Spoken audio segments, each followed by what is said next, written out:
Graça e paz, amados irmãos. Fazia um tempinho que eu já não entrava por aqui, peço desculpa aos irmãos, mas tivemos aí inúmeros transtornos, os quais aqueles que são mais próximos têm acesso às informações, mas enfim. Aprove a Deus que eu entrasse aqui e explicasse mais uma vez a questão da importância da prática da lei, de que Cristo nunca aboliu a lei, e nem o seu evangelho, que requeria a prática da lei, foi de alguma forma modificado ou dele fora extraído a lei para que um evangelho paralelo ou diferenciado ou modificado fosse pregado aos gentios, ou um outro evangelho fosse pregado aos gentios que fosse diferente do que ele pregou aos judeus. Então, estou aqui hoje para, como que eu posso dizer, desmistificar essa questão, revelar para vocês a verdade. Tem vários vídeos no canal que se atém a isso, que tem como prioridade essa explicação, que ela é de suma importância para a salvação de vocês. Ok? Então abram comigo as suas Bíblias em Mateus capítulo 5, a partir do versículo de número 17, como consta aí na tela. O Messias disse: não cuideis, ou não se preocupem achando que vim destruir a lei ou os profetas. Não vim abrogar, modificar, destruir, abolir, mas cumprir. Olha que interessante. Então ele veio para praticar, ok? Colocar em uso, colocar em prática, mostrar como que se deve viver, praticar a lei de Deus, tá? Então ele deixa bem claro: não cuideis que vim destruir a lei ou os profetas, não vim abrogar, abolir, destruir, retirar, mas cumprir, pôr em prática, ok? Vamos lá. Versículo de número 18. Porque em verdade vos digo, o que ele disse aí? Em verdade vos digo, que até que o céu e a terra passem, nenhum J, na verdade não é J, é Yud, tá, em hebraico, ou um tio, na verdade é um traço, se omitirá da lei, sem que tudo seja cumprido. Veja bem, Yud era uma letra muda, que ela só tem alguma serventia se fosse foneticamente adaptada para que houvesse, né, uma pronúncia adequada, onde ela serviria como um fonema. Do contrário, ela era muda. E um traço para separar as palavras. Então, o que está querendo ser, o que o Messias queria dizer aqui? Que absolutamente nada poderia ser retirado da lei. E aqui nós estamos tratando, obviamente, de, quando se trata de lei, muitos os leigos não entendem, mas aqui se trata de lei moral. Tá? Lei moral. O Messias não estava aqui de modo nenhum querendo falar sobre costumes judaicos. Aqui ele estava tratando de leis morais, o que tratava da conduta, o que manifestava a santidade. Tá? Então ele diz: porque em verdade vos digo que até que o céu e a terra passem, nenhum Yud ou um tio se omitirá da lei sem que tudo seja cumprido, ou seja, sem que tudo seja posto em prática. Ok? Então é necessário que nós coloquemos tudo em prática. Versículo 19. Presta bastante atenção na importância de se praticar os mandamentos. Olha o que ele diz. Prestem bastante atenção. Mateus 5,19. Qualquer, pois, que violar, tá? Qualquer. Isso inclui não só os discípulos, os apóstolos daquela época, como os pregadores de então. Qualquer, pois, que violar um destes menores mandamentos, novamente eu friso, ele diz respeito a mandamentos morais, o que definem a santidade e garante a salvação, não as coisas que eram exclusivas para a nação de Israel, ok? Mas algo que serve para a moralidade de modo geral. Qualquer, pois, que violar um destes menores mandamentos, e assim, nessa violação, ensinar aos homens, será chamado de menor, menino, no reino dos céus. Ou seja, o que é um menino? O menino é irresponsável, menino é imaturo, menino é imprudente, ok? Menino é ansioso, precipitado. Menino não tem capacidade para cuidar da herança. Mesmo sendo herdeiro de tudo, ele não tem poder sobre ela. Ou seja, a salvação desse indivíduo está comprometida porque ele não alcançou a maturidade, que é a estatura de Cristo. Ou seja, o varão que veio cumprir, colocar em prática, praticar os mandamentos. Então, o homem grande, o homem maduro, né? Ele é aquele que tem a estatura de Cristo, que diz respeito a quem colocou em prática os mandamentos, até mesmo os menores. Tudo aquilo que tratava de moralidade e conduta. Por exemplo, às vezes o cara é santo em todas as áreas, mas ele é menino, tem palavra torpe na boca. A forma como ele fala a palavra é arrogante, é irônica, é provocativa, é insolente, é ofensiva, sem necessidade. Logo, é menino, não tem conduta de homem, não tem maturidade, não tem equilíbrio emocional. Ok? Qualquer, pois, que violar um destes menores mandamentos e assim ensinar aos homens será chamado o menor no reino dos céus. E o menor no reino, ele tem a sua salvação comprometida.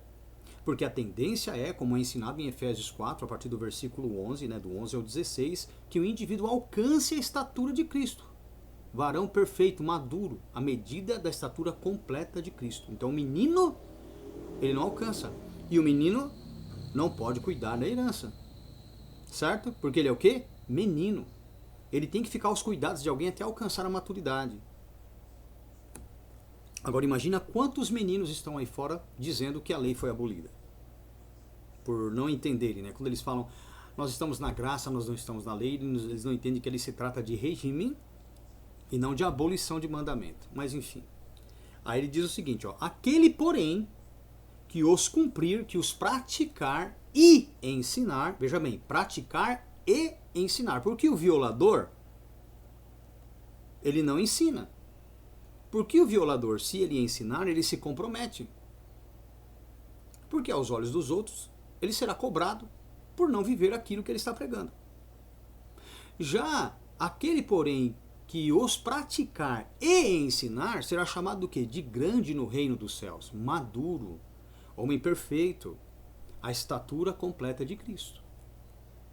Logo, o que nós temos que entender? Que nos dias de hoje, aqueles que não colocam em prática os mandamentos são incapazes de cuidar da herança do Pai.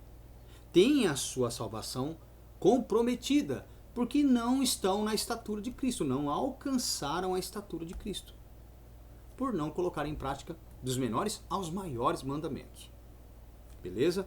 Eu acho que isso ficou muito claro. Um outro tabu que nós estaremos tratando aqui é essa questão aqui em Lucas. Lucas, capítulo de número 16, versículo de número 16. Diz o seguinte, a lei e os profetas, veja bem, nessa tradução, a lei e os profetas duraram. A palavra duraram aqui, você pode observar que se você tiver uma tradução revista e corrigida, vai estar em itálico, em declive, assim, caidinho para o lado. O que significa isso? Essa palavra não consta nos textos originais. Ela foi um acréscimo malicioso, implantado para desviar o entendimento da verdade. Até porque o versículo de baixo que nós já leremos, ele desmente a falsa ideia de que houve um prazo de validade da lei. Ou seja, como se ela tivesse durado até João. Então a tradução correta aqui é a lei e os profetas até João. Olha que interessante, até João, ou desde João, anunciam um reino de Deus. E todo homem emprega força para entrar nele. Olha a diferença da tradução correta para que consta nas nossas Bíblias. Na nossa Bíblia consta assim, ó, a lei e os profetas, independente da versão, vai dar o mesmo entendimento. A lei e os profetas duraram até João. Desde então é anunciado o reino dos céus e todo homem emprega força para entrar nele. Quando, na verdade, a lei e os profetas até João, desde então, anunciam o reino de Deus e todo homem emprega força para entrar nele. Não é a lei durou, a lei e os profetas duraram até João. Isso é heresia, até porque o apóstolo Pedro diz em sua epístola que nós devemos nos atentar às palavras dos profetas. Como que eu vou prestar atenção no ensino dos profetas, sendo que foi abolido, durou até João? Bom, se a lei durou até João, então quer dizer que hoje eu posso pecar, que eu tô salvo mesmo na prática do pecado, né? lá em 1 João capítulo 3, versículo 4, o que diz lá? Que o pecado é a transgressão da lei. Se o pecado é a transgressão da lei, se eu abolir a lei, o que eu faço? Eu legalizo o pecado. Então, independente do cara viver na imoralidade ou não, ele está salvo. E isso é uma heresia. Então, a tradução correta é: a lei e os profetas, até João, desde então, anunciam o reino de Deus e todo homem emprega força para entrar nele. Tá certo? Versículo de número 17. É mais fácil passar o céu e a terra do que cair um tio, né, um traço da lei. Você vê que esse versículo, segundo a versão que nós acabamos de ler no versículo 16, ele contradiz. E na verdade não é uma contradição. Se nós temos a interpretação correta, aqui é uma afirmação. É mais fácil passar o céu e a terra do que cair um traço, né, um tio da lei de Deus. Então a lei de Deus permanece, independente do que digam, do que façam, a lei é permanente. Né? Versículo 16. A lei e os profetas duraram até João, e desde então é anunciado o reino de Deus e todo homem prega força para entrar nele. E quando você lê o 17, é mais fácil passar o céu e a terra do que cair um tio da lei. Peraí, se a lei teve duração, a lei e os profetas tiveram duração até o João, por que então o Senhor disse no versículo 17 que é mais fácil passar o céu e a terra do que cair um tio, um traço da lei? É uma contradição? Não. É um erro de tradução do versículo 16. A lei e os profetas, até João, desde então, anunciam o reino de Deus e todo homem emprega força para entrar nele. Daí sim faz sentido. E é mais fácil passar o céu e a terra do que cair um só tio, um só traço da lei. Ou seja, os versículos caem. Aqui nesse caso, eles não caem em contradição, mas sim um afirma o outro, que é a visão correta. Mateus capítulo 24, a partir do versículo de número 12. O que diz aí? Mateus 24, a partir do versículo de número 12. Presta atenção. E por se multiplicar a iniquidade, tá vendo aqui essa palavrinha aqui, ó? Iniquidade. No original consta aí anomia, tá? Em grego consta aí anomia. Como assim, irmão? No hebraico consta contradição da lei, desobediência à lei. Então, em português é isso mesmo. E por se multiplicar, a contradição, a desobediência à lei, a transgressão da lei, o amor de muitos se esfriará. A palavra grega anomia, que erroneamente foi traduzida para o português em alguns casos como iniquidade, anomia, prefixo de negação, nomia vem de nomos, leis. Então, anomia, transgressão, desobediência à lei de Deus. A maneira correta de se ler aqui seria: e por se multiplicar a desobediência, a transgressão à lei de Deus, o amor de muitos se esfriará. Pode perceber que uma pessoa que ela vive na prática do pecado, lembrando, o que é o pecado? 1 João capítulo 3, versículo 4, é a transgressão da lei, certo? Notem que toda pessoa que ela é transgressora, ela é fria espiritualmente. Ela não tem amor. Ela não tem caridade, generosidade, ela é fria. Tudo que ela faz é frio. É sem sentimento, sem medir as consequências. E por se multiplicar a transgressão da lei, o amor de muitos se esfriará. Ok? Versículo 13. Mas aquele que perseverar até o fim será salvo. Perseverar no quê? Na prática da lei, para que seu amor não se esfrie. E este evangelho, que evangelho? O evangelho que requer o quê? A prática da lei para que o amor não se esfrie, a perseverança nessa prática, né? Será salvo. E ele diz o seguinte, ó, que este evangelho, que tem esse ensinamento, será pregado em todo o mundo. Então o evangelho do reino é aquele que requer da pessoa a prática da lei, a prática dos mandamentos. Dos menores aos maiores, novamente friso, morais, aqueles que são universais e que não são exclusivos a judeus porque tratam de conduta, postura que define o que é santidade, o que é um homem justificado, um homem justo. E este evangelho do reino será pregado em todo o mundo, todo o mundo. Alguns dizem, o mundo judaico de domínio romano. É mentira, que eu tenho vídeos aí que já desmistificam isso, que eu trago a tradução para a palavra mundo e também para a palavra gentes aqui, que diz respeito a estrangeiros. Então, a leitura correta seria: este evangelho do reino será pregado em todo o mundo, a todas as nações, em testemunho a todas as gentes, todos os gentios. Então virá o fim. Que evangelho este? Este qual? Este que estava sendo pregado para os judeus. É o evangelho universal. Não existe um evangelho adaptado aos gentios, um evangelho que foi modificado aos gentios, ou um evangelho diferente que fora pregado aos gentios. Isso é heresia, isso é uma maldição. Não caia nessa cilada. Beleza? Atos dos Apóstolos, capítulo de número 15. Aqui também tem um grande tabu aí que precisa ser desmistificado, certo? Vamos lá. Havendo-se eles calado, ou seja, se eu não me engano era Paulo e Barnabé, que foram até os apóstolos reclamar de que alguns judeus convertidos estavam ali requerendo a circuncisão dos gentios e impondo coisas que cabiam somente a judeus.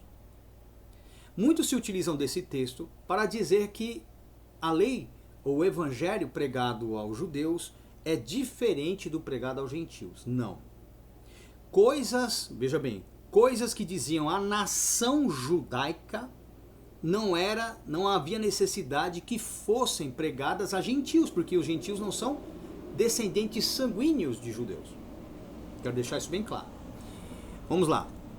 Então, havendo-se eles calado, tomou Tiago e Jacó, irmão do Senhor, a palavra, dizendo: varões e irmãos, ouvi-me. Ele pede, olha, ouçam o que eu vou dizer. Simão relatou como primeiramente Deus visitou os gentios. Ele está falando lá de Atos capítulo 10, na família de Cornélio ali, os amigos de Cornélio. Para tomar deles um povo para o seu nome.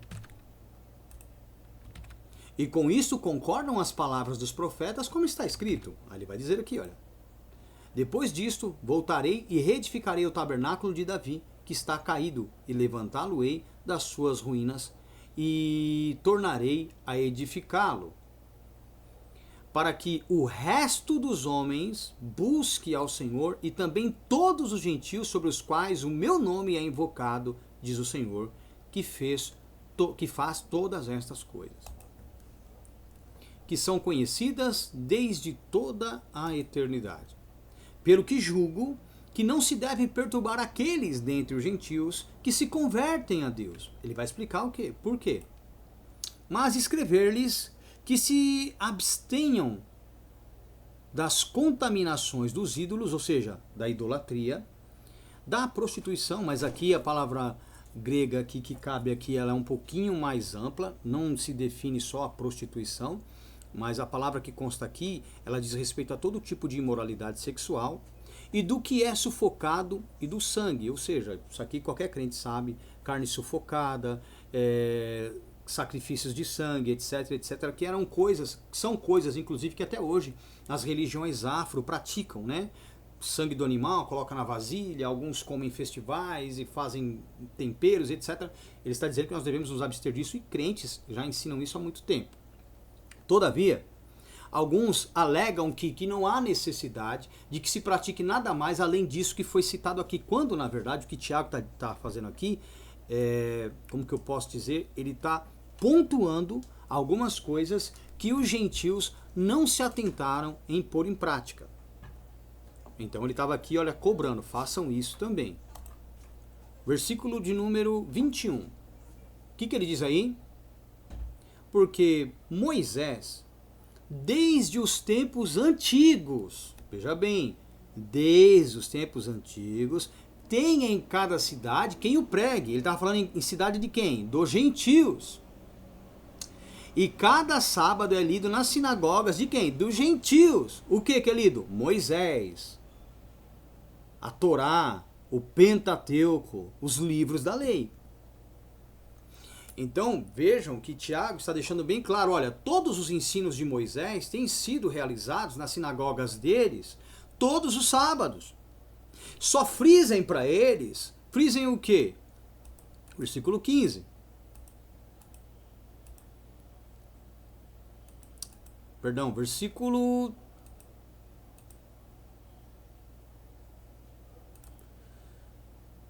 de número 20.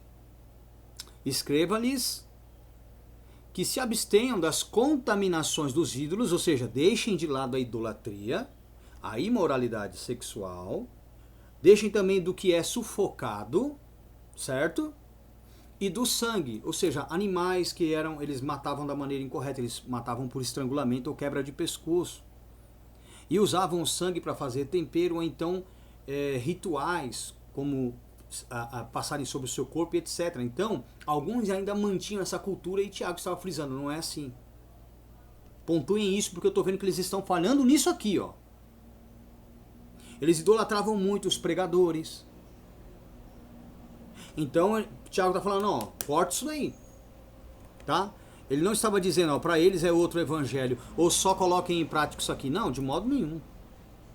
Ele disse, porque Moisés, desde os tempos antigos, tem em cada cidade quem o pregue, e cada sábado é lido nas sinagogas.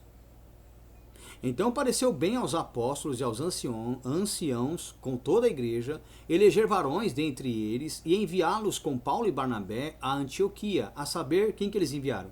Irruda, um judeu, chamado Barsabas, e Silas, varões distintos entre os homens, judeus. Por quê? Foram mandados 2 judeus para auxiliar Paulo e Barnabé nestas questões. Não eram para ensiná-los a transgredir os mandamentos e colocar em prática somente deixar a idolatria, a imoralidade sexual, o que era sufocado e o sangue. Não, porque Moisés já era ensinado todos os sábados nas sinagogas, nas cidades dos gentios.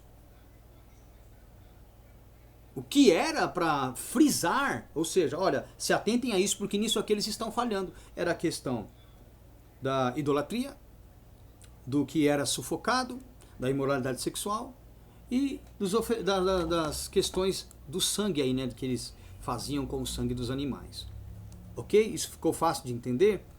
Bom, tanto é que, olha só, Romanos capítulo 2, versículo 12. Porque todos os que sem lei pecaram, sem lei também perecerão. Paulo pregando aos gentios romanos. E todos os que sob, debaixo da lei pecaram, pela lei serão julgados. Não tem escapatória. Olha o que ele diz. Porque os que ouvem a lei não são justos diante de Deus. Mas os que praticam a lei, o que diz aí? Hão de ser justificados. Então, quem é que vai ser justificado? Judeu ou gentil? Os que ouvem? Não. Os que praticam a lei. E agora? Vamos continuar. Porque quando os gentios que não têm lei fazem, olha que coisa interessante, quando os gentios que não têm lei fazem naturalmente as coisas que são da lei, não tendo eles lei, para si mesmos são lei. Os quais mostram a obra da lei, a prática da lei escrita no seu coração. E quem é que faz isso? Quem é que faz isso?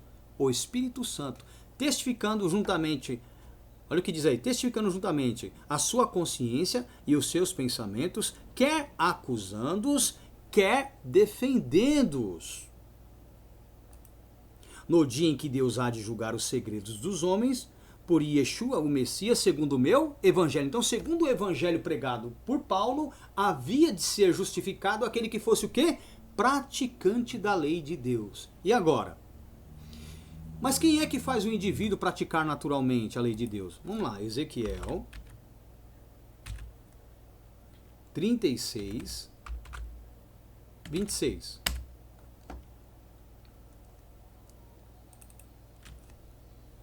O que diz aí? E vos darei um coração novo, e porei dentro de vós um espírito novo. E tirarei o coração de pedra da vossa carne, e vos darei o quê? Um coração de carne. E porei dentro de vós o meu espírito, que deveria estar maiúsculo, tá? Porque trata do Espírito de Deus. Então, além do indivíduo ter um novo espírito, ou seja, uma nova forma de pensar, Deus ainda daria do seu Espírito Santo ao indivíduo. E farei, dando o Espírito dele, que andeis nos meus estatutos, vivam, né, nos meus estatutos, guardeis os meus juízos. Olha que interessante, guardeis os meus juízos. Guardar é obedecer. Ok? Guardar é obedecer. E os observeis, os coloqueis em prática. Então guardar é obedecer e observar é praticar os meus juízos. Quando isso acontece com o indivíduo, como é que ele consegue colocar em prática a lei ou viver a lei naturalmente, escrita no seu coração? Quando ele recebe o Espírito Santo de Deus. Então tomem cuidado com os falsos profetas e não permitam que os ensinos dos falsos profetas permeiem as vossas mentes, levando-os a desviar do santo mandamento que lhes fora dado. Ok? Romanos capítulo 7. Paulo diz: acho então esta lei em mim, que quando quero fazer o bem, o mal está comigo. Porque segundo o homem interior, a minha alma, tenho prazer na lei de Deus. Mas vejo nos meus membros outra lei que batalha contra a lei do meu entendimento, que é aquela que é a de Deus. E me prende debaixo da lei do pecado, da prática das obras carnais que está nos meus membros. Miserável homem que sou, quem me livrará do corpo desta morte? Olha o que ele diz. Dou graças a Deus por Yeshua, o Messias, nosso Senhor, assim que eu mesmo, com entendimento, sirvo a lei de Deus, mas com a carne, a lei do pecado. Por isso que ele diz lá em Gálatas, andai no Espírito, e não cumprireis as concupiscências da carne. Vamos lá. Romanos capítulo 8, a partir do versículo 1, presta atenção. Portanto, agora nenhuma condenação há para os que estão no Messias Yeshua. Aqui que não andam segundo a carne, mas segundo o Espírito, é acréscimo, mas não modifica a intenção. Isso aqui faz parte do versículo 4, tá? Que nós leremos daqui a pouco. Versículo 2. Porque a lei do Espírito de vida, que lei é essa? Os mandamentos que Cristo pede para obedecer lá em Mateus capítulo de número 5, a partir do 17, e que ele frisa que o evangelho que contém-os deve ser praticado para que o amor não se esfriasse, lá em Mateus 24, a partir do versículo 12. Porque a lei do Espírito de vida, no Messias Yeshua, me livrou da lei do pecado e da morte, ou seja, da vontade da carne. Porque o que era impossível à lei, visto como estava enfraquecida, não é enferma, tá? Mas enfraquecida pela carnalidade, ou seja, o carnal que deixou de colocá-la em prática, a enfraqueceu, não é que a lei tenha sido enfraquecida literalmente, mas que ela perdeu o poder sobre a vida do indivíduo por não obedecê-la, tá? Se tornando carnal. Porquanto o que era impossível à lei, visto como estava enfraquecida pela carnalidade, Deus o fez enviando seu Filho em semelhança da carne pecaminosa e pelo pecado condenou o pecado na carne. Para que a justiça, olha só, a justiça ou a justificação da lei se cumprisse em nós, realizasse seu efeito, surtisse efeito sobre nós. Que não andamos, o quê? Segundo a carne. Na lei que contraria a lei de Deus. Mas segundo o Espírito. Aquele que nós recebemos depois que cremos, que nos torna obedientes. Certo? 5. Porque os que são segundo a carne, ou seja, os transgressores da lei, inclinam-se para as coisas da carne, mas os que são segundo o Espírito, para as coisas do Espírito, ou seja, os praticantes do mandamento. Porque a inclinação da carne é morte, mas a inclinação do Espírito é vida e paz. 7. Porque a inclinação da carne é inimizade contra Deus. Pois não é o quê? Aquele que é carnal, ele não é o quê? Sujeito à lei de Deus. Nem em verdade o pode ser. Portanto, os que estão na carne, ou seja, os transgressores dos mandamentos, não podem agradar a Deus. Simples assim. Eu não sei qual a dificuldade que o indivíduo tem de não compreender essas coisas. Sinceramente, eu não sei. Eu não sei. E o pior é que a gente tende a explicar, nós explicamos 1, 2, 10 vezes e o indivíduo não aceita. O indivíduo não quer colocar em prática.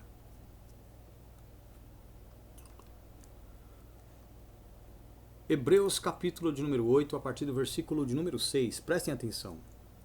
Mas agora alcançou ele ministério tanto mais excelente quanto é mediador de um melhor concerto, que está confirmado em melhores promessas. Então o indivíduo, quando não tem entendimento, ao ler isso aqui, ele pula os versículos posteriores para dar margem a uma interpretação pessoal e totalmente contra a lei de Deus, a noma.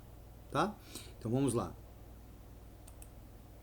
Porque se aquele primeiro fora irrepreensível, nunca se teria buscado lugar para o segundo. Olha só. Quem vai lendo esses versículos, a impressão que se dá é o quê? Que a lei foi abolida e agora tem uma nova lei. Será que é isso mesmo? Vamos ver, versículo 8. Porque repreendendo-os lhes diz, eis que virão dias, diz o Senhor, e aqui fala do Eterno, do Pai, em que com a casa de Israel e com a casa de Judá estabelecerei um novo concerto. Então eles leem até aqui e falam, olha que legal, tá vendo? É um novo concerto, é uma nova aliança, são novos mandamentos, é uma nova lei. Não, não é uma nova. Versículo de número 9. Não segundo o concerto que fiz com seus pais no dia em que os tomei pela mão para os tirar da terra do Egito, ou seja, por intermédio do anjo. Como não permaneceram naquele meu concerto, eu para eles não atentei, diz o Senhor. Porque este é o concerto que depois daqueles dias farei com a casa de Israel. Será que é diferente do antigo? Não. Porei as minhas leis no seu entendimento, e em seu coração as escreverei. E eu lhes serei por Deus, e eles me serão por povo. Então, peraí, no que consiste o novo concerto? No que consiste? Tirar da tábua e colocar no coração do indivíduo. Tirar da tábua, colocar no entendimento do indivíduo. E não reformular a lei, criar uma nova lei, né, para que haja um evangelho adaptado ou outro evangelho pregado aos gentios. Isso é heresia. Além de heresia, é uma maldição. E quem traz esse tipo de ensino, com certeza está possuído. Possuído pelo espírito do anticristo, o qual, na época dos apóstolos, já trazia um grande problema para a igreja, que pregavam a divinização de Cristo, dando a ideia de que se era impossível alcançar a sua estatura por ele ter vencido a carne por ser Deus, o que é uma grande heresia, né? O apóstolo João deixa isso muito claro em sua primeira epístola, capítulo 4. Ok? Ele diz que aqueles que pregam um Cristo espiritual, que não aceitam o Cristo carnal, na verdade, eles são anticristo. É uma doutrina oposta de Cristo. Né? Eu já vou mostrar para vocês isso. Essa doutrina do impossível ser santo, do impossível ser perfeito, ninguém é igual a Jesus, esse evangelho ele é demoníaco. Ele é maldito. E você tem que se afastar de todas as pessoas, sendo elas boas ou não, bem intencionadas ou mal intencionadas, que tragam esse tipo de ensino, porque elas estão sendo usadas por um espírito da operação do erro, pelo espírito do anticristo. Você tem que se afastar dessas pessoas, porque senão será comprometida a sua salvação. Então tenham entendimento, tenham sabedoria, ok? Tenham sabedoria, tomem cuidado. Tem muitos aí se dizendo judeus, que não sabem absolutamente nada, tá? Hebreus capítulo 10. Porque com uma só oblação, versículo 14, aperfeiçoou para sempre os que são santificados. Então ele aperfeiçoou quem? Os que são santificados. Então o indivíduo que está no processo de aperfeiçoamento eterno são os que foram o quê? Santificados. Então, porque com uma oblação aperfeiçoou para sempre os que são santificados. Quem são os santificados? Leia lá Efésios capítulo 4, a partir do versículo 11, que você vai entender o porquê que o Senhor deu os dons ministeriais. Para que houvesse o aperfeiçoamento dos santos para a obra do ministério, para que eles alcançassem a estatura de Cristo, a qual esses pregadores dizem hoje que é impossível alcançar. Então tomem cuidado. Porque com uma só oblação aperfeiçoou para sempre os que são santificados. E também o Espírito Santo nolo testifica, porque depois de haver dito, este é o concerto que farei com eles depois daqueles dias, diz o Senhor, porei as minhas leis no seu coração, e as escreverei nos seus entendimentos. E acrescenta, e jamais me lembrarei de seus pecados e das suas iniquidades, transgressões da lei de Deus. Porque foram o quê? Perdoados.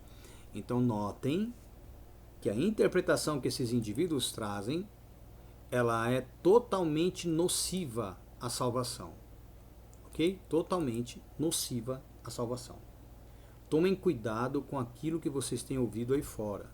Tem muitos falsos profetas, pessoas que estão interessadas somente no que você tem para oferecer financeiramente, só estão preocupadas em que você esteja lá preenchendo os templos para lhes dar status, conhecimento, reconhecimento diante dos homens.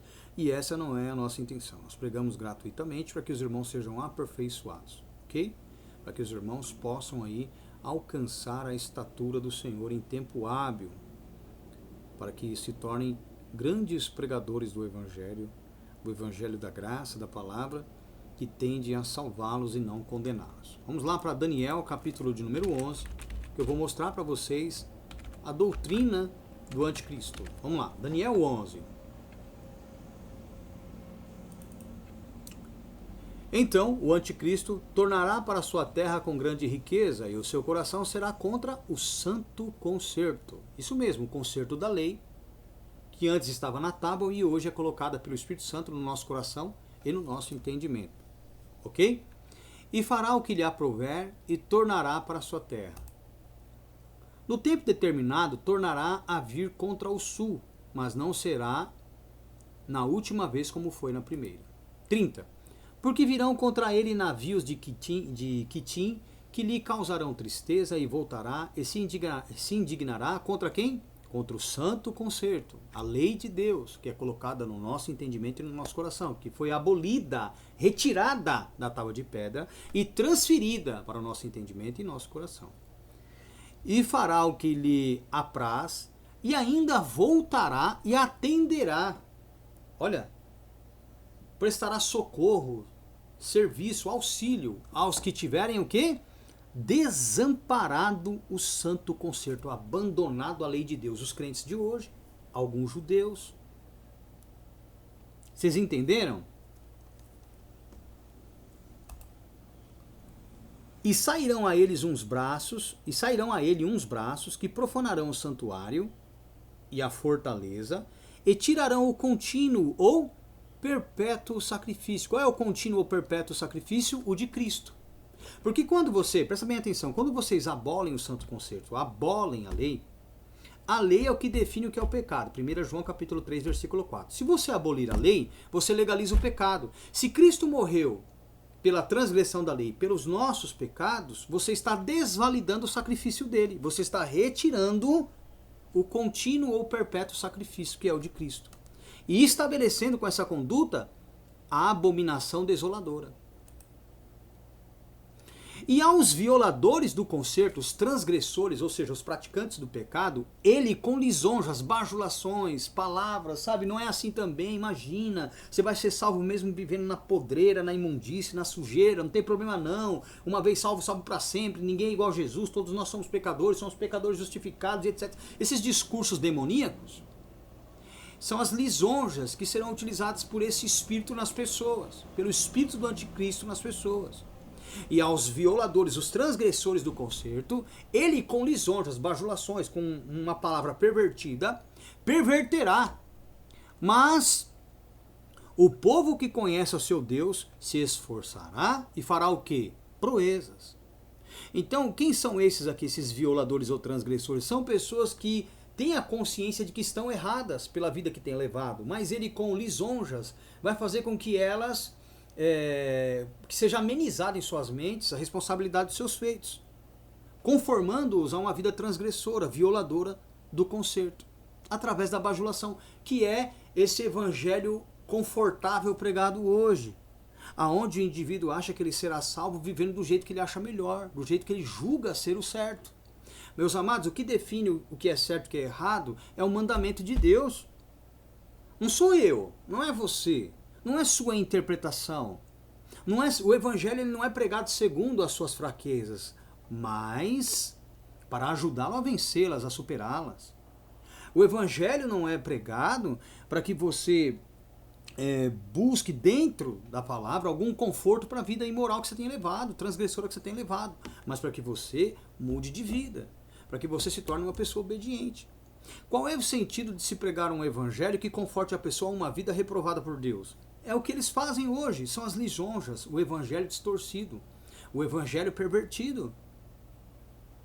Esse evangelho que tem arrastado crentes à ruína, que tem criado convencidos e não convertidos.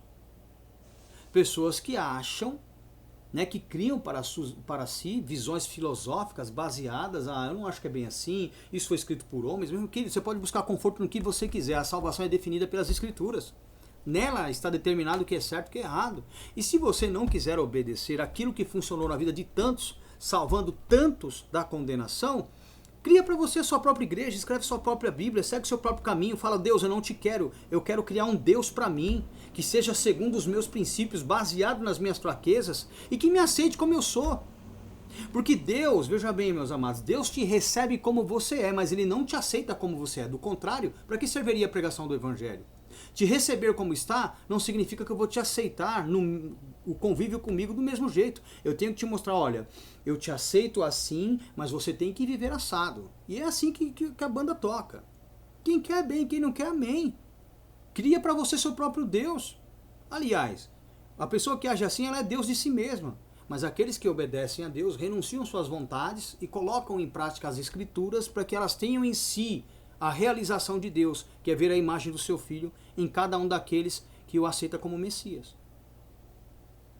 Então, eu achei melhor trazer para vocês essa explicação sobre a lei, para que de uma vez por todas, quando alguém te chamar no PV, algum corrupto, alguém que às vezes está no membro aí, no grupo como membro, mas é um espião de Satanás, alguém que por conta dos ensinos que não aceita ou do que é explicado, age o inverso, né, prega o inverso, você possa tacar na cara dele esse vídeo e falar: para trás de mim, inimigo da verdade e da justiça, você teve todas as chances e agora você está agindo dessa maneira, e colocar para correr.